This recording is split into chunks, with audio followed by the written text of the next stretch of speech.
আসসালামু আলাইকুম ওয়া রাহমাতুল্লাহি ওয়া বারাকাতুহু। আশা করি আল্লাহ পাকের অশেষ রহমতে আপনারা ভালো আছেন।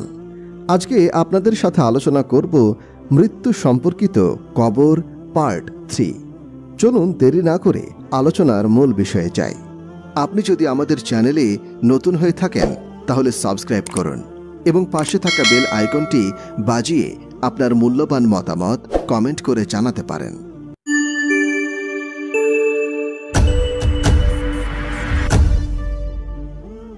মৃত্যু। মানুষ মরেছে, মরছে, মরবে। প্রাণী মাত্রই মরবে।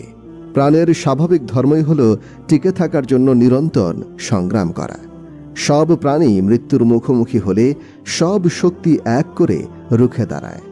আত্মরক্ষার সংগ্রামই হল সবচেয়ে বড় লড়াই। মৃত্যুই হল জীবনের সবচেয়ে বড় ত্যাগ। সেজন্য সবার এত ভয়, সব হারাবার ভয়, হারিয়ে যাবার ভয়। মৃত্যু নিয়ে সভ্যতার আদি যুগ থেকে সব দেশের সব ধর্মের মানুষ অনেক চিন্তা করেছে। এসব চিন্তা বেশিরভাগই গড়ে উঠেছে অসার আর অলীক কল্পনার উপর ভিত্তি করে। বিগত শতাব্দী পর্যন্ত প্রাচীন বিজ্ঞানে মৃত্যু সম্পর্কে অনেক উল্টোপাল্টা কথা বলা হয়েছে, যার জন্য সাধারণের মনে মৃত্যুর ব্যাপারে আজও কোনো সঠিক ধারণার দানা বেঁধে ওঠেনি। বহু ভুল ভ্রান্তি, অন্ধবিশ্বাস, হৃদয়াবেগ এবং সংস্কারে ভরে আছে আমাদের মন। ইদানিং আমেরিকায় বেশ কয়েকটা বড় বড় কোম্পানি লাখ লাখ ডলার রোজগার করছে। মূলধন হচ্ছে মৃত্যুকে ফাঁকি দেওয়ার মতলব। এসব কোম্পানির নাম হলো, তারা নানা রকমের সচিত্র বৈজ্ঞানিক প্রবন্ধ, যা নিজেদের লেখা বা তাগিদ দিয়ে লেখানো, এসব দেখিয়ে ধনী বুড়োদেরকে বোঝানোর চেষ্টা করেছে যে আর 40 থেকে 50 বছরের মধ্যেই মরা মানুষকে বাঁচিয়ে তোলার কৌশল আবিষ্কার হয়ে যাবে। কাজেই তাদের মক্কেলেরা এখন যদি কিছু টাকা দেন তাহলে মৃত্যুর খানিক পরেই তাদের মরদেহ নিয়ে এসে ঠান্ডা গুদামে একটা আলাদা বায়ু ছাড়া রেফ্রিজারেটরের মধ্যে রেখে দিবেন। 50 থেকে 100 বছর ধরে তারা সেই মৃতদেহ সযত্নে রাখবেন। তারপর মরা মানুষকে বাঁচিয়ে তোলার কৌশল আবিষ্কার হলেই তারা তাদের মক্কেলদের বাঁচিয়ে তোলার ব্যবস্থা করবেন। মক্কেলেরা তখন ফের নতুন করে দুনিয়াকে উপভোগ করার সুযোগ পাবেন। হায় আহম্মক! সভ্যতা, দিনহীনতা তোমাদের মূর্খতার চূড়ান্ত শিখরে নিয়ে গেছে। ধিক তোমাদের চিন্তাধারা, ধিক তোমাদের সভ্যতা। মরার পর বেঁচে ওঠার এই অপূর্ব সুযোগ সংগ্রহে আগ্রহী মক্কেলদের ভিড় নাকি দিনে দিনে বাড়ছেই। একটি অবাস্তব আর উন্নাসিক পদক্ষেপ, অনেক দিক দিয়ে, বিজ্ঞানের দিক দিয়ে তো বটেই। আজ পর্যন্ত যা জানা গেছে তাতে বলা যায় যে মৃত্যুর সাথে সাথে মানুষের মস্তিষ্কের কোষগুলোর একটি স্থায়ী পরিবর্তন শুরু হয়ে যায়। তর্কের খাতিরে যদি ধরেই নিই 50 বছর পর ওইসব মৃতদেহ আবার বেঁচে উঠবে, সেক্ষেত্রে তাদের নষ্ট আর বিকৃত মস্তিষ্ক নিয়েই বেঁচে উঠতে হবে, ফ্রাঙ্কেনস্টাইনের মতো। ওরকম বিকৃত মস্তিষ্ক নিয়ে বেঁচে থাকার আগ্রহ কার হবে? মানবিক কারণেও মৃত্যুহীন জীবন আমাদের কারও কাম্য নয়। খ্রিস্টপূর্ব 399 সালে সক্রেটিস বলেছিলেন, মৃত্যুই জ্ঞানী মানুষের শেষ কাম্য বস্তু। বার্নার্ড শ লিখেছেন, মৃত্যুহীন জীবনের একঘেয়েমি বড়ই ভয়াবহ। আমি নিজে দেখেছি অনেক পরহেজগার বৃদ্ধকে তারা সকল জীবনের প্রান্তে এসে মৃত্যুর জন্য শান্ত আর নির্লিপ্ত চিত্তে অপেক্ষা করছেন। তাদের দর্শন হচ্ছে, অনেক তো দেখলাম, অনেক তো পেলাম, আর কেন? অনেকে মৃত্যুর আকর্ষণ তীব্রভাবে অনুভব করেন। এ ব্যাপারে মহানবী সাল্লাল্লাহু আলাইহি ওয়াসাল্লাম বলেন, মানুষ বেঁচে থাকাকে প্রিয় মনে করে, আসলে মৃত্যু তার জন্য অনেক ভালো ছিল। আরেক বর্ণনায় আছে, রাসূল পাক সাল্লাল্লাহু আলাইহি ওয়াসাল্লাম বলেন, মৃত্যু প্রত্যেক মুমিনের জন্য হাদিয়া বা তোহফা। তিনি আরও বলেন, মানুষ মৃত্যুকে অপছন্দ করে। আসলে দুনিয়ার ঝামেলা থেকে মৃত্যুই তার জন্য শ্রেষ্ঠ। যত শীঘ্রই মৃত্যু হবে ততই তাড়াতাড়ি সে মুক্ত হল। হযরত আনাস রাদিয়াল্লাহু আনহু বলেন, রাসূল পাক সাল্লাল্লাহু আলাইহি ওয়াসাল্লাম বলেছেন, দুনিয়া থেকে চলে যাবার উপমা হলো এমন যেন শিশু মায়ের পেট আধার আর ছোট থেকে বের হয়ে সুবিশাল শান্তির দুনিয়ায় এসে পড়ল। মৃত্যুর ব্যাপারে মুমিনদের কোনো ভয় নেই। আসল কথা হচ্ছে পুণ্যবান হতে হবে, আল্লাহ তাআলার সাথে গভীর সম্পর্ক করতে হবে। একদিন এক পথিক তাড়াহুড়ো করে কোথাও যাচ্ছে। তার ব্যস্ততা দেখে হযরত আবু হুরায়রা রাদিয়াল্লাহু আনহু তাকে ডাকলেন। সে থামল। তিনি জিজ্ঞাসা করলেন, কি ভাই, কোথায় যাচ্ছ? সে বলল, বাজারে। আবু হুরায়রা রাদিয়াল্লাহু আনহু বললেন, ভাই, পারলে আমার জন্য মৃত্যু কিনে এনো। হযরত খালিদ ইবনে মাদান রাদিয়াল্লাহু আনহু বলতেন, এমন যদি হতো যে কেউ বলছে ওই জিনিসটি ছুঁতে পারলে সে মরে যাবে, তাহলে আমার আগে কেউ ছুঁতে পারত না। প্রিয়জনের সাথে মিলিত হবার তীব্র বাসনায় মৃত্যুর জন্য অনেকে আকুল হন। শুধু মানুষের মৃত্যু নয়, নানান জীব জানোয়ার, হাতি, বুনো মোষ, সিংহ, বানর যারা যৌবনে দল বেঁধে বাস করে, একদিন বুড়ো হয়। তখন দল ছুট হয়ে আমৃত্যু অরণ্যে একা একা ঘুরে বেড়ায়। সব প্রাণী মৃত্যুর সাথে লড়াই করার ইচ্ছে সারা জীবন ধরে রাখে না। জীবনের মতো মৃত্যুর একটা সঠিক সংজ্ঞা বের করা কঠিন কাজ। শিশু যখন মায়ের পেটে ভ্রূণ হয়ে আসে, তখনই সে মৃত্যুর সংকেত বুঝে নেয়। মায়ের পেটে শিশুর কতগুলো কোষ নিয়মিতভাবে মরে যায়, ধ্বংস হয়ে যায়। আমাদের দেহের শতকরা 1 থেকে 1.5 ভাগ কোষ প্রতিদিনই মৃত্যুর মুখে পতিত হচ্ছে, কিন্তু মৃত্যু সংকেত সারা দেহে ছড়িয়ে পড়ছে না। যখন পরে, তখন দেহের মৃত্যু ঘটে। আমাদের চোখের সামনেই প্রতিদিন গাছের পাতা ঝরছে, ফুল শুকোচ্ছে, কিন্তু মৃত্যু হচ্ছে না গাছটির। আবার পাকার পর সারা মাঠের শস্য কয়েকদিনের মধ্যেই শুকিয়ে যায়। তখন হাজার চেষ্টা করলেও তাকে বাঁচিয়ে রাখা যায় না। মৃত্যুর এই বিচিত্র ইশারার প্রকৃত কারণ আজও স্পষ্ট করে কিছু জানা যায় না। মৃত্যুর ইশারার মতো আরেকটি বহু বিতর্কিত বিষয় হল মৃত্যুর সংজ্ঞা আর তার সময় বের করা। মৃত্যু কাকে বলে? মৃত্যু কখন ঘটল? হৃদস্পন্দন বন্ধ হয়ে যাওয়া, দেহের তাপ কমে যাওয়া, দেহ শক্ত হয়ে যাওয়া, এটাই কি মৃত্যু? এগুলো অবশ্যই মৃত্যু নয়, মৃত্যুর লক্ষণ। তাছাড়া এগুলো দেখা গেলেও যে একটা মানুষের মৃত্যু হয়েছে তা জোর দিয়ে বলা যায় না, কারণ ওইসব দেখা দেবার পরও মানুষকে আবার বেঁচে উঠতে দেখা গেছে। জগৎ বিখ্যাত লেখক জি.এম. মুরি তার অদ্ভুত গবেষণার গ্রন্থ লাইফ আফটার লাইফ বইয়ে এমন সব 40 জন রোগীকে খুঁজে বের করেছেন যাদেরকে চিকিৎসক ডেথ সার্টিফিকেট দিয়েছিলেন, কিন্তু আশ্চর্য কি এক অলৌকিক কারণে ফের তারা বেঁচে উঠেছেন, সুস্থ জীবন যাপন করেছেন, সংসারপাতি করেছেন, আর তাদের জীবনে এসেছে এক বিরাট পরিবর্তন। তারা আখিরাতকে বিশ্বাস করতে শুরু করেছে। ওই 40 জন রোগীর সাক্ষাৎকার নিয়েছেন মুরি। তিনি বলেছেন, অপূর্ব অবিশ্বাস্য এক জগৎ বিচরণ করেছিলাম আমি। অনাবিল সুখ আর শান্তির অনুভব নিয়ে এই বাগান ও বাগান ভ্রমণ করেছি। অন্য কেউ বলছেন, ভয়াবহ এক পৃথিবী, সীমাহীন যন্ত্রণা আর অবর্ণনীয় অপমান ঘিরে ফেলল আমাকে। মুরি মোটামুটি এই ধরনের কথা শোনেন। তিনি তাদের পাড়া পড়শি, অফিস কলিগ, বন্ধু বান্ধব এদের কাছে গেলেন, তাদের সম্পর্কে মতামত নিলেন। তিনি অবাক হলেন তাদের মন্তব্য শুনে। যে লোকটি বলল সুখী ছিলাম, শান্তিতে ছিলাম, তার সম্পর্কে সবাই বলেছে এই মানুষটি সোনার টুকরো, খুবই ভালো লোক, অমন মানুষই হয় না। আর যে কষ্ট আর যন্ত্রণার মাঝে ছিল তার সম্পর্কে একে একে সবাই খারাপ মন্তব্য করেছে। যাই হোক, মৃত্যু লক্ষণ মৃত্যু নয়। মৃত্যুর অপরিবর্তনীয় ক্রিয়া মস্তিষ্কের কোষগুলোতেই প্রথম শুরু হয়। তবুও ইইজি অ্যান্ড ইলেকট্রোএনসেফালোগ্রাম পরীক্ষায় যারা মস্তিষ্কের কোষগুলো ফ্ল্যাট বা তরঙ্গ শূন্য অর্থাৎ মৃত বলে ধরা পড়েছে, এমন রোগীকেও ফের চাঙ্গা হয়ে উঠতে দেখা গেছে। মৃত্যুর বাহ্যিক লক্ষণ দেহের সর্বত্র ফুটে উঠলেও অনেক ক্ষেত্রে কমপক্ষে আরও 8 ঘন্টা মৃত ব্যক্তির পেশিগুলো বৈদ্যুতিক শকে উত্তেজিত হয়ে থাকে। মৃত ব্যাঙের পেশি নিয়ে পরীক্ষাগুলো এই প্রসঙ্গে উল্লেখযোগ্য। মৃত্যুর সময় দেহের অসংখ্য কোষের স্বাভাবিক জীবনক্রিয়া স্থায়ীভাবে বন্ধ হয়ে যায়, কিন্তু একসাথে যায় না, ধীরে ধীরে থামে, ব্রেক কষার ভঙ্গিতে। একটা কোষের তখনই মৃত্যু ঘটেছে বলে ধরা যাবে যখন তার সাইটোপ্লাজমের স্বাভাবিক গতিবিধি বন্ধ হয়ে যায়, তখন তার ফিজিক্যাল ব্রাউনিং মুভমেন্ট শুরু হয়ে যায়। কিন্তু সব কোষে সেটা ঘটতে সময় লাগে। যতক্ষণ দেহে একটি কোষও জীবিত আছে ততক্ষণ জীবনের অস্তিত্ব রয়েছে। সেই জীবন একটা সময় সাপেক্ষ ব্যাপার। মৃত্যু আসে ধীরে ধীরে, ধাপে ধাপে, এক মুহূর্তে সব শেষ হয় না।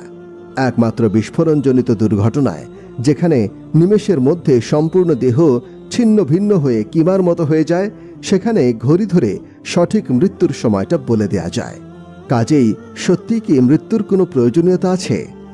কিছুদিন আগে একটা ভাষণে আমি বলেছিলাম, মৃত্যুই জীবনের আধার, জীবনের পূর্ণতা, জীবনের নতুন সংস্করণ।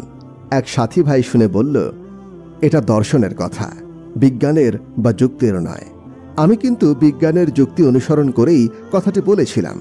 একটা উপমা দিচ্ছি। মানুষের দেহ অসংখ্য কোষের সমন্বয়ে তৈরি। এই কোষের 1 থেকে 1.5 ভাগ স্বাভাবিক নিয়মে প্রতিদিনই মারা যাচ্ছে। এই মৃত্যু যদি কোনো বৈজ্ঞানিক কৌশলে বন্ধ করে দেওয়া হয়, তাহলে আমাদের দেহের ওজন প্রতি 80 দিন অন্তর অন্তর দ্বিগুণ হতে থাকবে। 1 মন মানুষের ওজন এভাবে 1 বছর পরে 12 মন মানুষে পরিণত হবে। 2 বছর পর 144 মন, 3 বছর পর 1719 মন, 4 বছর পর 20,732 মন।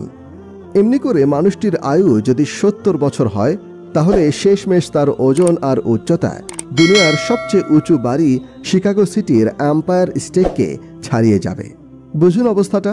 কাজেই মৃত্যুর হিরণয় ছোঁয়া না থাকলে দুনিয়ার যাবতীয় প্রাণীর রূপ আর বৈশিষ্ট্য হারিয়ে যাবে।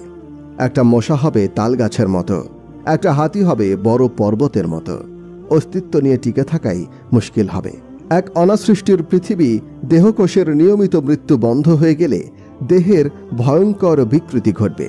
ঠিক যেমন মানুষের মৃত্যু বন্ধ হলে জনসংখ্যার একই দৃশ্য হবে। এটা লক্ষণ করার মতো বিষয়।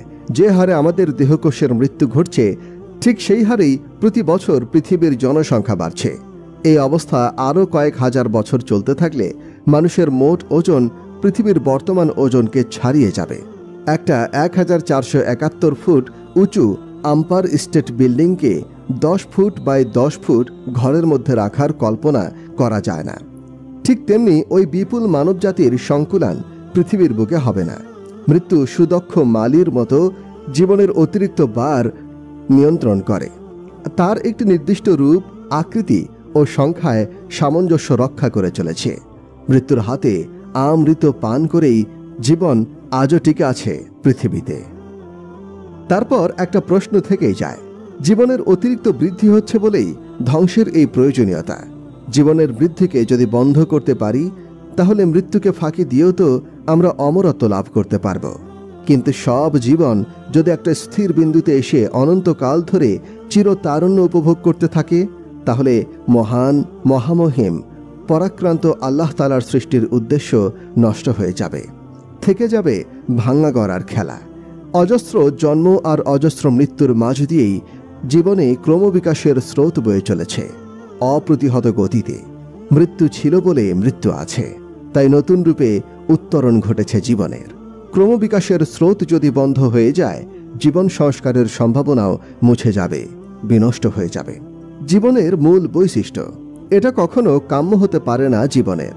পৃথিবীর বেশিরভাগ মানুষই মৃত্যুর ভূমিকা সম্পর্কে যথেষ্ট জানেন না। আধুনিক যুগে মৃত্যুকে পুনর্বিচার করে যারা উপযুক্ত মূল্য দিতে চান, তাদের বলা হয় আর্থোথানসিয়ান।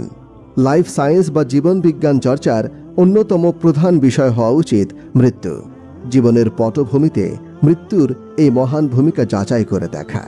মৃত্যু জীবন ক্রিয়ার একটি অবিচ্ছেদ্য অংশ। দর্শনে একটা শাশ্বত সুন্দর কথা আছে, সবকিছু ঘুরছে চক্রের আকারে। পদার্থের পারমাণবিক গঠন থেকে শুরু করে মহাকাশের সৌরমণ্ডল, তারকারাজি আর নীহারিকা পুঞ্জের গতি প্রকৃতি সম্পর্কে এ কথা যেমন সত্য, তেমনি আমাদের জীবনের প্রতিটি মূল ক্রিয়ায় চক্রের আকারে আবর্তিত হচ্ছে। বীজ থেকে জীবন অঙ্কুরোদমের মাঝ দিয়ে ফলে ফুলে পরিণত বৃক্ষে বিকশিত হয়ে উঠছে, ফের ফিরে আসছে। মাটি থেকে বৃক্ষ যত সার পদার্থ শেকড়ের মাঝ দিয়ে টেনে নেয়, মৃত্যুর পর দেহের পচনের মধ্য দিয়ে তার সবই ফিরিয়ে দেয় মাটিতে। জীবনের শ্বাসক্রিয়া, অঙ্গার আত্তীকরণ, রক্ত সঞ্চালন, জীবাণু ও অন্যান্য প্রাণীর মধ্যে নির্ভরতা সবই এক সুশৃঙ্খল চক্রের আকারে কাজ করছে।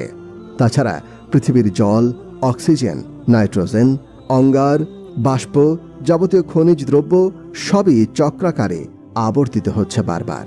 বিগত কয়েক শতাব্দী ধরে মানুষ বারবার এইসব চক্রের নানা সুরক্ষিত স্থানে হাত দিয়েছে। তাতে নষ্ট হয়েছে প্রাণের স্বাভাবিক গতি আর শৃঙ্খলা। এগুলো করা হয়েছে বিজ্ঞানের নামে, কিন্তু আগামী পৃথিবীর মানুষের কাছে তা চিহ্নিত হবে অবৈজ্ঞানিক পদক্ষেপ হিসেবে। মৃত্যু আসবে, অমোঘ নিয়তির কাছে মানতেই হবে হার। কেউ ঠেকাতে পারবে না তার অপরাজেয় শক্তিকে। ঠিক মুহূর্তটিকে পৃথিবীর দুর্গম দুর্গে এসে নিয়ে যাবে প্রাণ। পালাবে কোথায়? মৃত্যুর হাত থেকে। মৃত্যু এক ভয়ানক পরিণতি, তার হামলা অপ্রতিরোধ্য, কিন্তু মানুষ তার থেকে একেবারে উদাসীন। নানা কাজকর্মের ফাঁদে প্রায় ভুলেই যায় সে মৃত্যুকে। কখনো মনে পড়লেও তা আবছা মতো, এত অন্যমনস্ক ভাবে যে মনে রেখাপাত করে না, শুধু মুখের কথা থেকে যায়। সেজন্য মনকে সব রকম দুনিয়াবী চিন্তা থেকে মুক্ত করে মৃত্যুর কথা ভাবতে হবে, যেন সে সামনে, একেবারেই সামনে। তো চিন্তা করে দেখুন কিভাবে আপনার আত্মীয়রা চলে গেছে একে একে। কি করে তাদেরকে ওঠানো হয়েছিল লাশের খাটে, কি করে চাপা দেওয়া হয়েছে মাটির নিচে। কতই না সুন্দর ছিল তাদের চেহারা, কতই বেশি সামাজিক মর্যাদা ছিল। মন্ত্রী ছিল, সচিব ছিল, ছিল বিরাট ব্যবসায়ী, ছিল সুবিশাল অট্টালিকা, দিগন্ত জোড়া খামার বাড়ির মালিক। সুদর্শন সেই সব পুরুষ, সুন্দরী সেই সব নারীর সুন্দর চেহারা পচে গেলে কোথায় গেছে আজ? তাদের শরীর টুকরো টুকরো হয়ে মাটিতে কাদায় মিশে গেছে। তারা চলে গেছে। পড়ে আছে তাদের ছেলেমেয়েরা, তারা এতিম, তারা চলে গেছে। পড়ে আছে তাদের স্ত্রীরা, তারা বিধবা। এতিম সন্তান, বিধবা স্ত্রী আর অনাথ আত্মীয়রা কাঁদে, কিন্তু তাদের আর পায় না। তাদের ঘর বাড়ি, জিনিসপত্র, পোশাক আশাক সব কিছুই আছে, নেই তারা। এমন অবস্থা আমারও হবে। তারা এই দুনিয়াতে থাকা অবস্থায় এখানে ওখানে আড্ডা দিত, হো হো শব্দ করে কথায় কথায় হেসে উঠত, দুনিয়ার স্বাদে আর মজায় বিভোর থাকত। ভুলেও একবার স্মরণ করেনি মৃত্যুকে। হ্যাঁ, আজ দেখো তাদের পরিণতি, নিঃশব্দে মিশে গেছে মাটিতে। কিভাবে যৌবনের নেশায় মত্ত ছিল, আজ তাদের পাশে নেই কেউ। দিন যায়, সপ্তাহ যায়, মাস যায়, বছর যায়, কেউ একবার জিজ্ঞাসা করে না। কারো মনেই আজ আর সে নেই। দুনিয়ার ঝামেলায় কতই না ব্যস্ত ছিল, হাত অবিরাম কাজ করত, পা অবিশ্রাম চলতো ফিরত, মাথা খাটাত।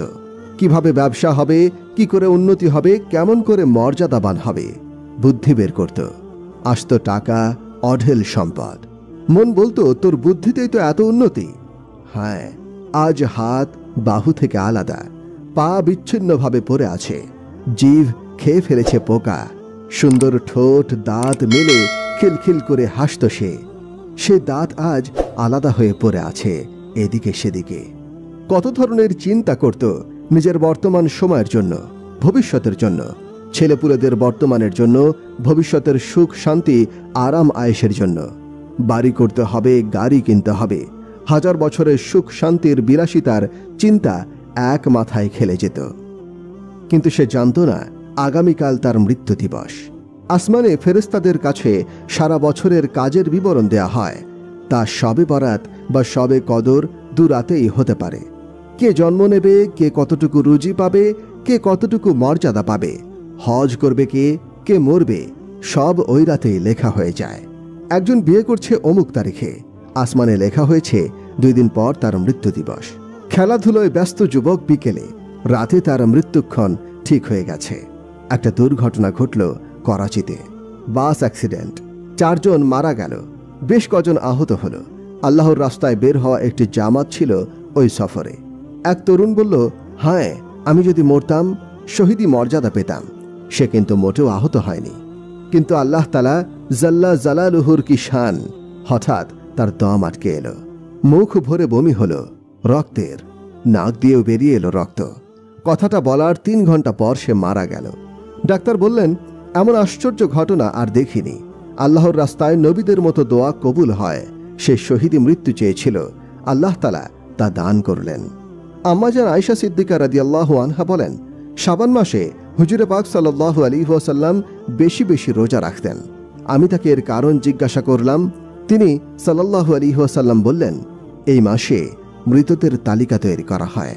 আমার অন্তর চায় তালিকায় আমার নাম যখন লেখা হয় তখন আমি যেন রোজাদার থাকি। হাদিসে পাকে আছে, রোজ ভোরের সময় সূর্য বলে, সওয়াবের কাজ যা করতে হয় আজই করে নাও, এই দিন আর কখনো তোমার জন্য ফিরে আসবে না।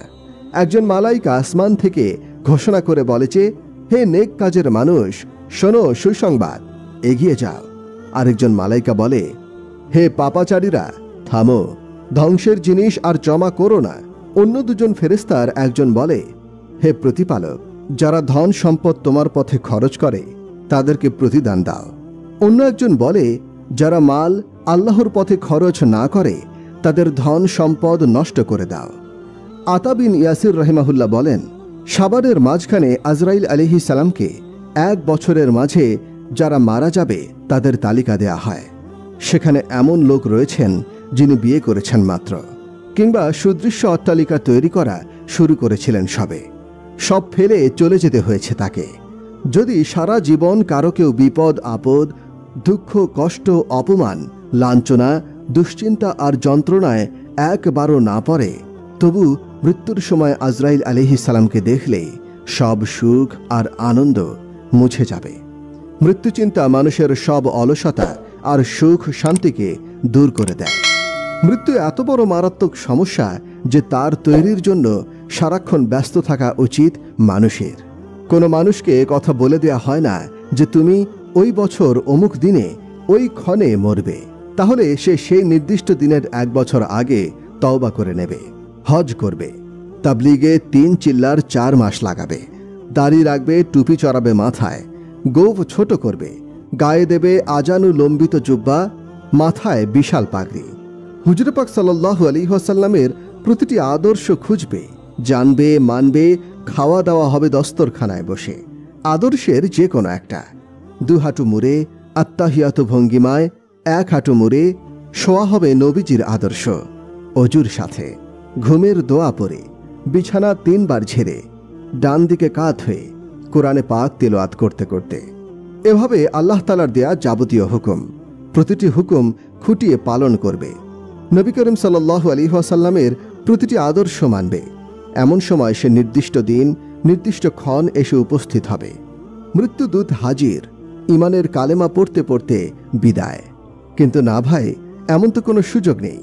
আজরাইল আলাইহিস সালাম কাউকে না বলে, না ইশারা দিয়ে চলে আসে।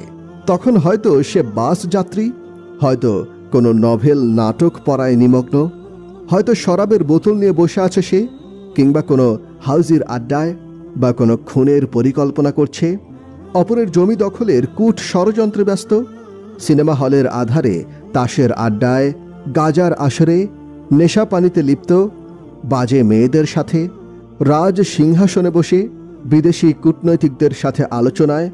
এমনি সময় এসে পড়ে সে, আজরাইল। জীবন ঘুড়ির মতো, লাটাই তো অন্যের হাতে, জানা নেই কখন সে টান দিয়ে বসে। লোকমান হাকিম রহিমাহুল্লাহ তার ছেলেকে বলেছিলেন, মৃত্যু এমন এক ঘটনা যার ভূমিকা সম্পর্কে কারো জানা নেই, কখন এসে পড়বে জানে না কেউ। সুরম্য অট্টালিকায় বাস করে এক মানুষ, চারপাশে তার আনন্দ আর ফুর্তির সামগ্রী, তাতে সে লিপ্ত। এমন সময় খবর পায় পুলিশ খুঁজছে তাকে, গ্রেফতার করবে তাকে। সব আনন্দ মাটি হয়ে যায় তার। রাত কাটবে অঘুমে, মৃত্যু তো অমনই, আচমকা আসবে, কেড়ে নেবে জীবনের সব আনন্দ খুশি। পুলিশের বেদ থেকেও কঠিন সেই মুগুর, যা ফেরেশতারা নিয়ে আসে পাপিষ্ঠকে শাস্তি দেবার জন্য। মূর্খ মানুষ, অহংকারী, ঘাড় উঁচু করে আছে অমোঘ নিয়তির বিরুদ্ধে মৃত্যুর মোকাবেলায়। সে জানে না কি বিপুল বিক্রমে ধরা হবে তাকে। আকাশ চিরে নামবে সে, মাটি ফুঁড়ে উঠবে সে, পলকেই ছিনিয়ে নেবে প্রাণ। মৃত্যুর পর চেহারা কালো এবং ভয়ঙ্কর হয়ে গেল। কিভাবে এই আশ্চর্য ঘটনাটি ঘটল চলুন জেনে আসি। এক স্থানে 4 যুবক বাস করত। সে স্থানে তারা কয়েক বছর কাজ করল। তারা তাদের আয় জমিয়ে রাখত। তারা যখন শুনত কোন স্থানে আরাম আয়েশ কিংবা আনন্দের ব্যবস্থা রয়েছে, তারা তখন সে স্থানে চলে যেত।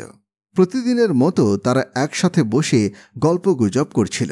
একদিন তারা এমন একটি শহর সম্পর্কে জানল যেখানে তারা কোনো দিন যায়নি। তারা দৃঢ় সংকল্প করল টাকা জমিয়ে সেই স্থানে যাবে, শুধুমাত্র আনন্দ করার জন্য। একসময় তারা উড়োজাহাজে চড়ে নিজেদের গন্তব্যে রওনা হয়। সেখানে তারা 1 সপ্তাহ অবস্থান করে। সেখানে তারা জেনা আর মদের নেশায় ব্যস্ত ছিল। তারা এমন সব কাজ করল যা আল্লাহ তাআলার আযাবের জন্য যথেষ্ট। একদিনের ঘটনা, সেদিন তারা মদ আর নারী নিয়ে ব্যস্ত ছিল। রাতের কিছু সময় কেবল কেটেছে, তারা আল্লাহ তাআলার সাথে নাফরমানি করছে। হঠাৎ করে তাদের মধ্যে হতে একজন বেহুশ হয়ে পড়ল। বাকি 3 বন্ধু তার কাছে এগিয়ে গেল। তারা বুঝতে সক্ষম হলো যে তাদের বন্ধুর অবস্থা খুবই নাজুক। তাদের একজন বলল, ভাই কালেমা পড়ো। অসুস্থ লোকটি বলল, তুমি এখান থেকে যাও আর আমাকে 1 পেয়ালা মদ দিয়ে যাও। আরও বলল, হে অমুক নর্তকী, আমার কাছে এসো। এ অবস্থায় মৃত্যু তাকে পাকড়াও করল। আল্লাহ তাআলা আমাদের অনুগ্রহ দান করুন। আমরা এসব গুনাহের কাছ থেকে মুক্তি চাই। এরপর 3 বন্ধু যখন তাদের সাথীর এই অবস্থা দেখল, তখন তারা কবরের আযাবের ভয়ে কাঁদতে লাগল। তারা তওবা করে পাপের সে রাজ্য থেকে বেরিয়ে এলো। মৃত সাথীর লাশ কফিনে করে নিয়ে এলো। তারা যখন এয়ারপোর্টে এসে পৌঁছল, তখন তারা কফিন খুলে সাথীর চেহারা দেখল। তারা দেখতে পেল যে তাদের সাথীর চেহারা খুব কালো হয়ে গেছে, যা দেখলে যে কোনো মানুষই ভয় পেয়ে যাবে। ভাই সব, ভালো আমল করলে আল্লাহ তাআলা আমাদের চেহারাকে আলোকিত করে দেবেন। আমাদেরকে পরকালের সফলতা লাভের জন্য আপ্রাণ চেষ্টা করে যেতে হবে, আর আমাদের মধ্যে অবশ্যই আল্লাহর ভয় কাজ করতে হবে। আসুন আমরা সেসব লোকদের মতো হয়ে যাই যাদের সম্পর্কে আল্লাহ তাআলা পবিত্র কোরআন শরীফে বলেছেন, তাদের চেহারা আলোকিত হবে আর তারা সর্বদা আল্লাহর রহমতের ছায়ার নিচে থাকবে। হযরত দিনপুরী রহিমাহুল্লাহ বলেন, আমি কবর থেকে অগ্নিশিখা বের হতে দেখেছি, আমি এর জ্বলন্ত জিহবা দেখেছি, আমি কবরের বিশালাকায় ভয়ঙ্কর সাপ দেখেছি। আল্লাহর নামে শপথ করে বলছি, আমি কবর থেকে কালো ধোঁয়া বের হতে দেখেছি। কবরের আযাব সত্যি।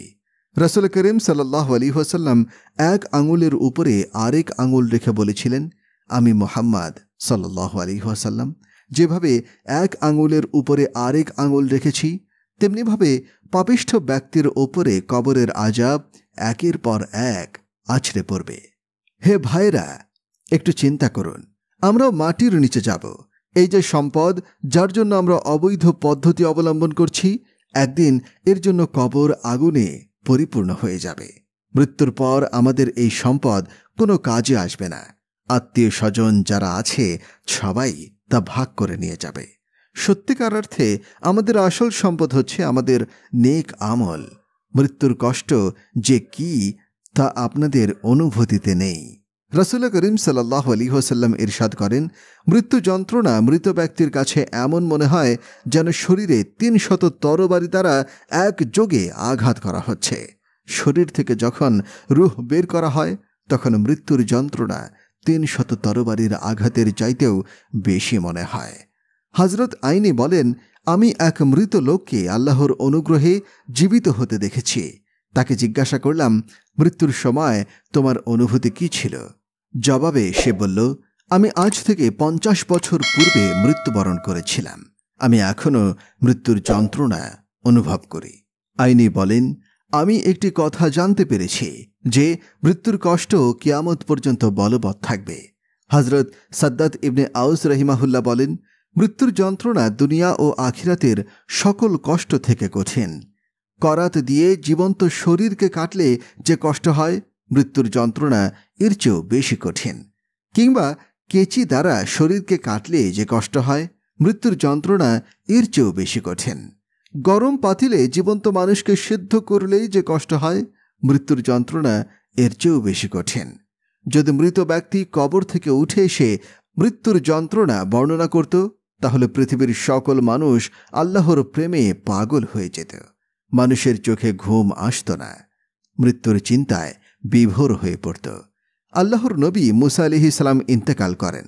আল্লাহ তাআলা মুসা আলাইহিস সালামকে জিজ্ঞাসা করেন, হে নবী, আপনি মৃত্যুকে কেমন পেয়েছেন? মুসা আলাইহিস সালাম বললেন, আমি আমার রূহকে এই অবস্থায় পেয়েছি যে জীবিত চড়ুই পাখিকে জ্বলন্ত আগুনে এমনভাবে নিক্ষেপ করা হয়েছে যে সে উড়তেও পারে না, আবার মৃত্যু বরণও করতে পারে না। আরেকটি বর্ণনায় এরকম বলা হয়েছে যে একটি জীবিত বকরি থেকে শরীরের চামড়া ছাড়ানো হলে যেমন কষ্ট হয়, মৃত্যুর যন্ত্রণা তেমন মনে হয়।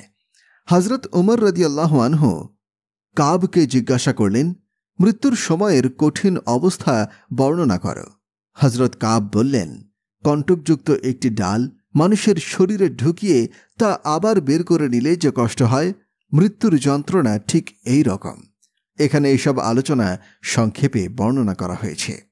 হজরত আজরাইল আলাইহিসসালাম এবং তার সহযোগী ফেরেশতাদের ভয়ঙ্কর রূপ ধারণে মৃত ব্যক্তিকে আরও কঠিন অবস্থার সম্মুখীন হতে হয়। হজরত আজরাইল আলাইহিসসালাম গুনাহগার ব্যক্তির রূহ এমনভাবে কবজ করেন যে কোনো শক্তিশালী ব্যক্তি যদি তা দেখতে পেত তাহলে সে তার কলিজা ফেটে মারা যেত। রাসূল পাক সাল্লাল্লাহু আলাইহি ওয়াসাল্লাম বলেন, যদি মৃত ব্যক্তির জান কবজের সময়ের একটি চুল আসমান ও জমিনের অধিবাসীদের ওপরে রাখা হয় তাহলে সবাই আল্লাহর হুকুমে মৃত্যুবরণ করবে, কারণ মৃত্যু যে কোনো অবস্থায় হতে পারে, আর যার মৃত্যু যখন নির্ধারিত হয় সে অবশ্যই মারা যাবে। বুখারী শরীফের এক বর্ণনায় আছে, গুনাহগারকে যখন কবরের মধ্যে রাখা হয় তখন আযাবের ফেরেশতা লোহার হাতুড়ি নিয়ে কবরে আসে। রাসূল পাক সাল্লাল্লাহু আলাইহি ওয়াসাল্লাম বলেছেন, সেই ফেরেশতা অন্ধ, তার মধ্যে যে পরিমাণ শক্তি আছে তা দুনিয়ার সকল মানুষের চাইতেও বেশি। রাসূল পাক সাল্লাল্লাহু আলাইহি ওয়াসাল্লাম বলেন, সে বিশালাকার হাতুড়ি দিয়ে মৃত ব্যক্তির মাথায় আঘাত করবে। এতে মৃত ব্যক্তি জোরে চিৎকার করতে থাকবে এবং মানুষ এবং জিন ব্যতীত নিকটবর্তী সকল প্রাণী এই শব্দ শুনতে পায়। মুসনাদে আহমদের একটি বর্ণনায় এভাবে উল্লেখ করা হয়েছে যে মানুষ এবং জিন ব্যতীত পূর্ব ও পশ্চিম দিকে যে সব প্রাণী থাকে সবাই মৃত ব্যক্তির আর্তচিৎকার শুনতে পায়। হাদিসে পাক থেকে প্রমাণিত হয় যে গুনাহগার ব্যক্তির কবরের আযাব নির্ধারিত, তার প্রতি কোনো অনুগ্রহ করা হবে না, কারণ আল্লাহ তাআলা যে ফেরেশতাকে কবরের আযাবের জন্য আদেশ দিয়েছেন সে হচ্ছে অন্ধ। সে ফেরেশতা চোখে দেখবে না, গুনাহগার ব্যক্তির দুরবস্থা তার চোখে ধরা পড়বে না, তার অন্তরে কোনো দয়াও আসবে না, আর সে কানেও শুনবে না। গুনাহগারের আর্তচিৎকার অনুনয় বিনয় কোনোই কাজে আসবে না, তাই তার হৃদয়ে দয়া মায়া জন্ম নিতেই পারে না। সে কোনো কানেও শোনে না, এমনকি চোখেও দেখে না। হজরত হাসান বসরি রহমতুল্লাহ আলাইহি এর কাছে এমন এক কাফন চোর তওবা করেছিল যে কিনা 2200 কবর খুঁড়ে কাফন চুরি করেছিল। হজরত হাসান বসরি রহিমাহুল্লাহ কাফন চোরকে জিজ্ঞাসা করেছিলেন, তুমি কবরের অভ্যন্তরে মৃত ব্যক্তিকে কি অবস্থায় পেয়েছ? সে কাফন চোর 3টি কবরের অবস্থা বর্ণনা করল। জবাবে কাফন চোর বলেছে, একদিন আমি একটি কবর খনন করেছিলাম। আমি দেখলাম মৃত ব্যক্তির চেহারা ভয়ঙ্কর কালো হয়ে আছে, তার হাতে পায়ে আগুনের শিকল পরানো রয়েছে, তার থেকে রক্ত ও পুজ নিঃসৃত হচ্ছে, আর সেগুলো এতই দুর্গন্ধযুক্ত যে কোনো ব্যক্তির নাকে এই দুর্গন্ধ পৌঁছলে সে তার সজ্ঞান হারিয়ে ফেলবে। এই ভীতিজনক অবস্থা দেখে আমি পলায়ন করতে চাইলাম। এমন সময় মৃত ব্যক্তি কথা বলতে শুরু করে। সে আমাকে বলল, তুমি কি পালাতে চাও? আমাকে কোন গুনাহের জন্য শাস্তি দেওয়া হচ্ছে তা তুমি শুনে যাও। মৃত ব্যক্তির এই কথা শুনে আমি দাঁড়িয়ে গেলাম। আমার সমস্ত সাহস একত্র করে কবরের নিকটে গেলাম। আমি কবরের ভিতরে উকি দিয়ে দেখি আযাবের ফেরেশতা মৃত ব্যক্তির গণ্ডদেশে অগ্নিশিকল পরিয়ে বসে আছে। আমি মৃত ব্যক্তিকে জিজ্ঞাসা করলাম, তুমি কে?